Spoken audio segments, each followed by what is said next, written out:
pidana. Oleh karena itu, dengan pidana penjara selama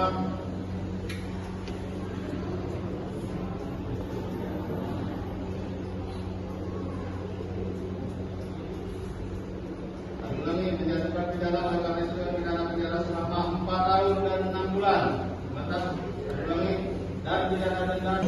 Terkait putusan terdakwa Sobri, bagaimana Bu kita menanggapi hal tersebut? Sudah sesuai ya.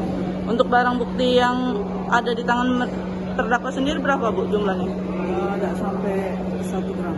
Tidak sampai 1 gram. Oke, tuntutannya berapa tadi Bu? 7 tahun. 7 tahun. Denda? Denda 3.800.000. 800. Sidang 6 bulan. Oke.